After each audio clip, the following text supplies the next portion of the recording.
Hoje, 30 de agosto, é o Dia Nacional de Conscientização sobre a Esclerose Múltipla. E a nossa casa aqui, a TV Gazeta, faz uma campanha para que você também entenda o que é essa doença que afeta a vida de mais de 30 mil brasileiros. Portanto, vamos ouvir um especialista. Ele é neurologista, pesquisador, atua nos hospitais Albert Einstein, Sírio-Libanês e, além disso, é diretor médico do Centro de Esclerose Múltipla de São Paulo e membro da ABEM, que é a Associação Brasileira de Esclerose Múltipla. Boa noite, Guilherme Ciassia Dolival. É Ciassia mesmo? Isso, sim. Obrigado, querido. Obrigado por ter vindo. Fique à vontade, Guilherme. Não precisa se levantar. Seu nome é Ciassia. É, Ciassia ou Chacha. Não, fala direito. Chacha. Chacha. Chacha. De que origem é? É da Itália. Da Itália, né? É. Chacha. Italiano. Bom, a gente deve ser chamado de Ciassia o tempo inteiro. Sim. Chacha. Sim. Obrigado e me perdoa pela falta de compreensão itálica. Imagina. Bom, afinal, no que consiste a esclerose múltipla, Guilherme? A esclerose múltipla é uma doença neurológica, Sim. né, uma doença autoimune, que o próprio corpo ataca a região do cérebro, da medula, né, e que pode causar vários sintomas por conta disso, né? E é uma doença que, num primeiro momento, o nome esclerose múltipla é comum que remeta a pacientes idosos, Sim. mas na verdade é uma doença que dá em jovens, né? Aí, ó, temos aqui.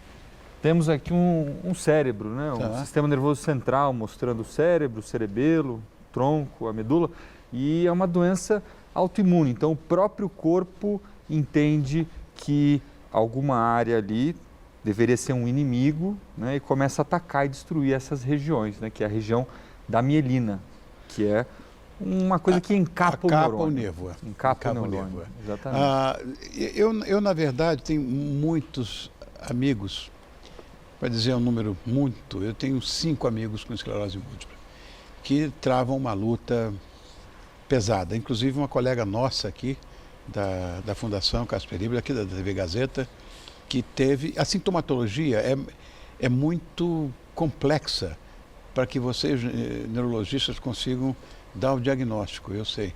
E sempre gente jovem. Uma das minhas mais íntimas amigas está com esclerose múltipla há 25 anos. Eu não sabia que durava tanto tempo assim.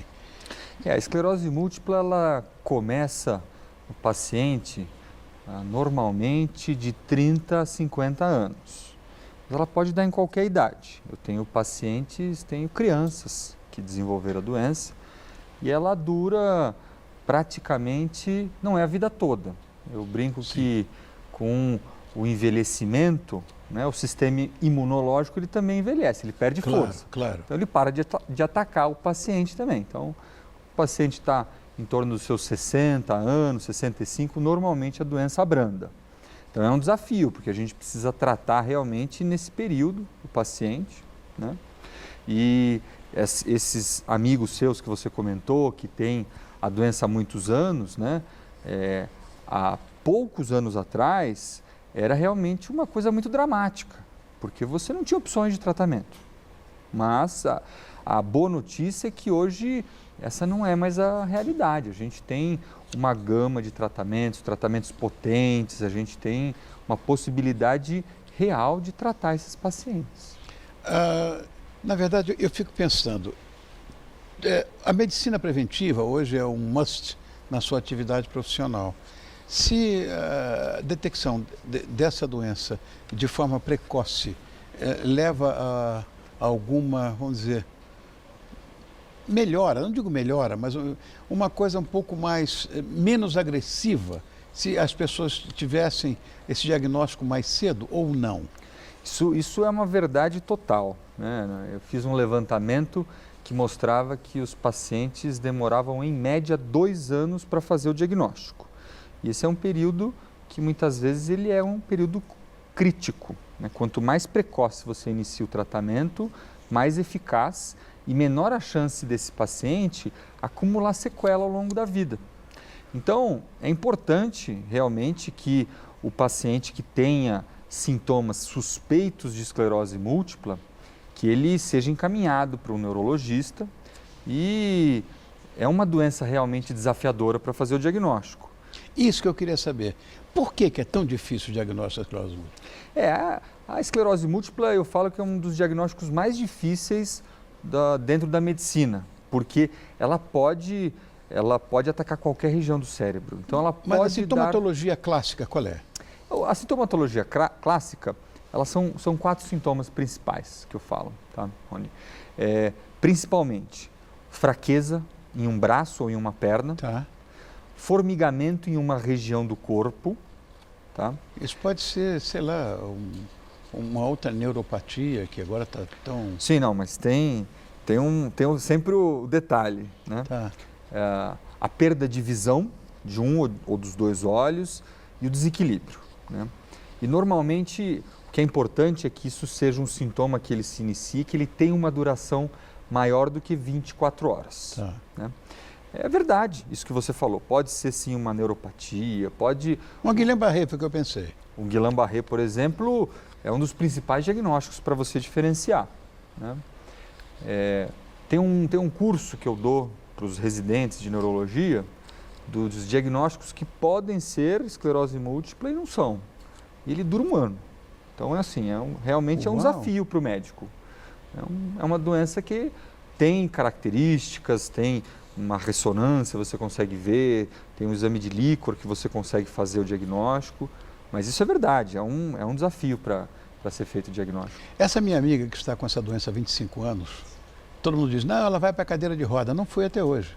É certo que tem que ir para a cadeira de roda depois de algum tempo? De jeito nenhum. Isso até pode ter sido uma coisa muito frequente no passado. Tá. Né? Os tratamentos hoje, a perspectiva é completamente diferente. Né? Realmente o que acontece muito, o paciente, quando ele recebe o diagnóstico, ele vai para a internet. E lá ele vai encontrar as histórias que eu chamo histórias de terror. É comum que as pessoas como a sua amiga, que estão bem, que elas não vão procurar na internet. Né? Não vão postar as histórias dela na internet. Ela está preocupada em trabalhar, em cuidar da família. Né?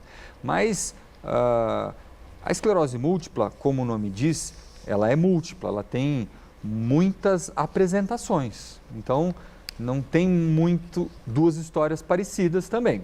Então, é uma doença séria, é uma doença que exige uma seriedade. Se você tem esse diagnóstico, se alguém da sua família, ela precisa ser tratada com remédio, não é com tratamento só alternativo, precisa ser cuidado. Sim, claro.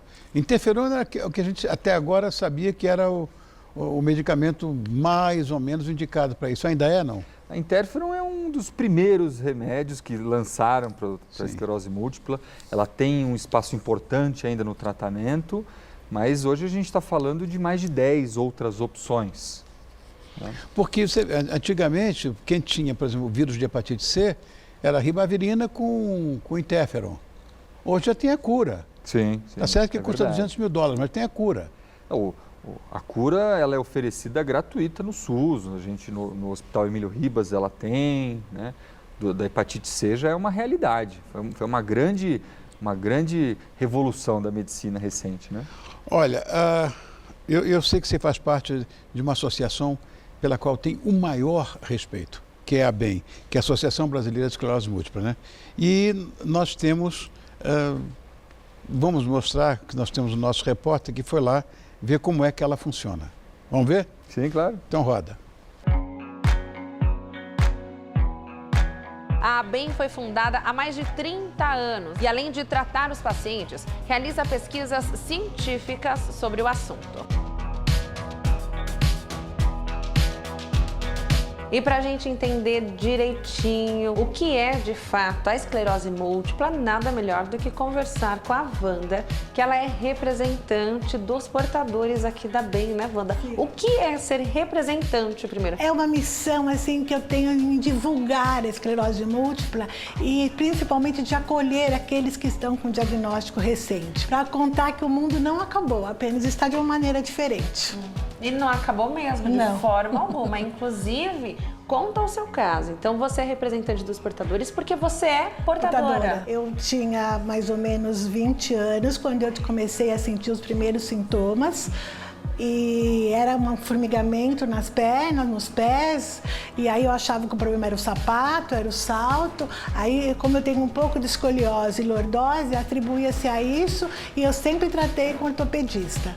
Aí, passados anos, numa viagem, numa trilha, eu tive muita dificuldade na volta, parei de andar, e aí foi pesquisar com o neurologista, e aí veio o diagnóstico de esclerose múltipla. A Wanda resumiu aqui pra gente, mas entre as primeiras sensações ali de formigamento nas pernas até o diagnóstico foram 20 anos, atribuídos basicamente à coluna. À coluna.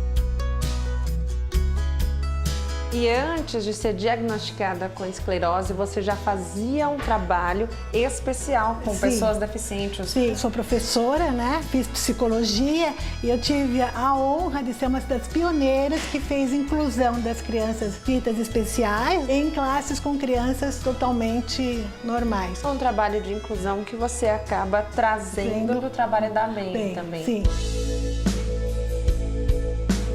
O que é a ABEM? É uma associação voltada totalmente para nós portadores, porque você recebe um diagnóstico que você tem uma doença degenerativa, progressiva e incurável. E agora, o que vai ser de mim, como vai ser a minha vida? E cada um de nós temos uma esclerose. Porque as pessoas perguntam, quanto tempo eu vou para a cadeira? Às vezes você nem vai para a cadeira. Quanto tempo eu vou usar bengala? Vai depender de cada dia. Então eu falo, nós vamos viver um dia de cada vez. Vindo aqui na ABEM, tem a orientação dos psicólogos, da fisioterapia. Hoje eu faço pilates também. Aí teve a fono, que a gente tem uma dificuldade na deglutição. Aí tem as terapias, que é o shiatsu, a acupuntura, a yoga, as massagens. Então tudo isso me faz a Wanda que eu sou hoje.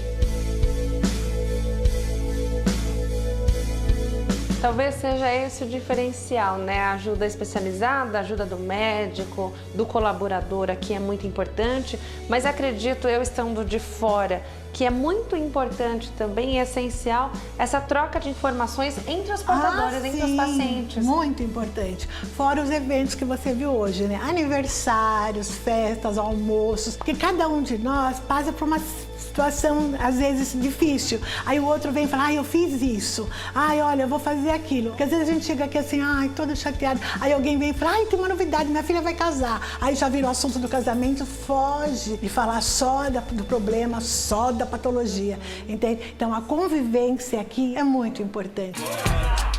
Como que é o trabalho e a importância da família nesse acompanhamento do portador?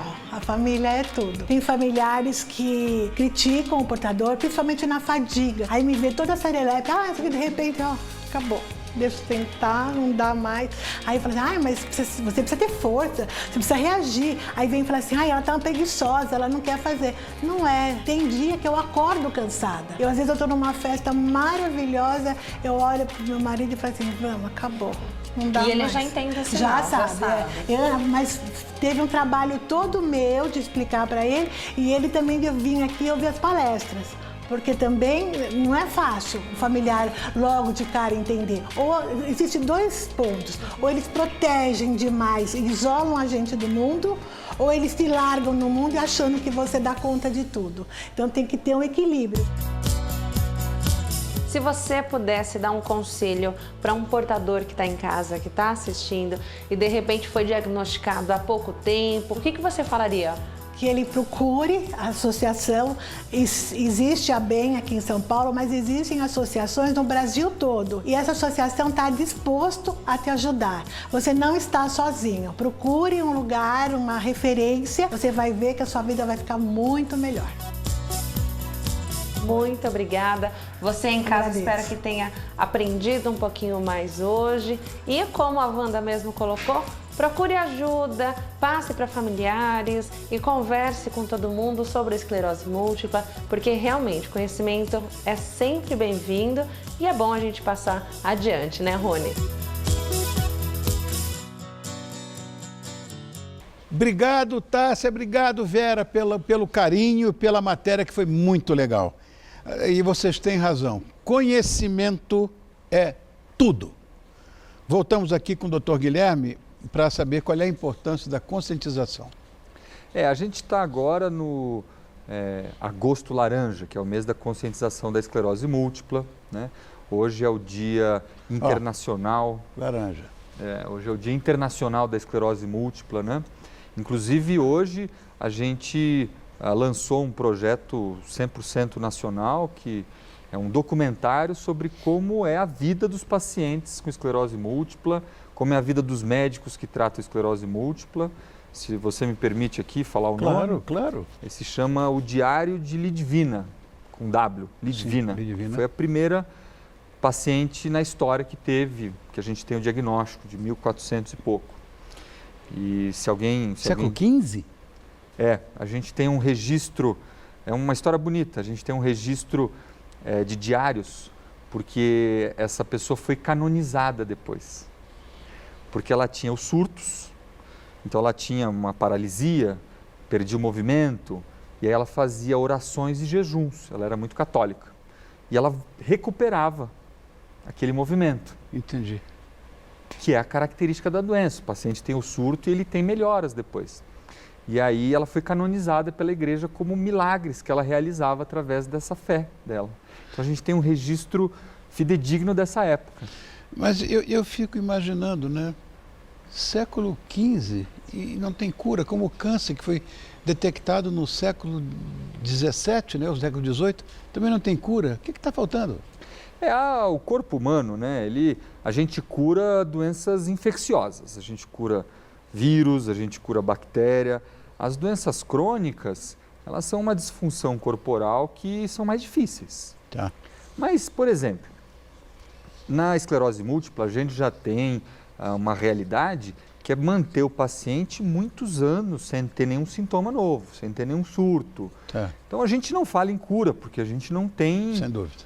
Essa segurança, mas a gente é algo que se aproxima muito. Tem pacientes até que a gente tira o tratamento, que ficam bem, então a gente vai se aproximando aos pouquinhos. Olha, isso foi um assunto que me interessa muito, até por um problema, não diria problema, mas por uma coisa muito pessoal minha, né? Esse é o Dr. Guilherme Xaxé de Olival, diretor médico do Centro de Esclerose Múltipla de São Paulo, membro da ABEM, que é a Associação Brasileira de Esclerose Múltipla. Quer deixar algum recado, Guilherme? O recado que eu quero deixar, primeiro lugar, assim, se você tem essa doença ou conhece alguém ou tem algum desses sintomas, realmente procure um neurologista, faça uma investigação. Em segundo lugar, se você é familiar e quiser entender como que é o universo emocional desses pacientes, procure esse documentário, que é um projeto muito bonito. Ele vai ser lançado no circuito comercial no ano que vem, mas ele já tem um curta-metragem que está lá na internet. Pode procurar lá o Diário de Lidvina com W, ou se quiser, busca na minha página no YouTube pelo meu nome, e lá tem os links também, e pode entender o universo emocional dessas pessoas. Guilherme Xaxé. Dr. Guilherme Olival é o Guilherme Olival, fica YouTube. mais fácil. Fica mais fácil. Obrigado, Guilherme. Obrigado você. E a ABEM, eu acho que a ABEM tem todo o mérito também, né? A ABEM é uma associação, já que tem aí muitas décadas, lutando para o bem-estar dos pacientes, para a luta para a gente conseguir as medicações pelo SUS. São conquistas aí de muitos anos, né? E realmente no Brasil hoje a gente precisa se unir através das ONGs, através dessas associações, né? Claro. Muito importante essas soluções, né? Obrigado, querido. Obrigado você. Dá um beijo na sua mãe. Combinado.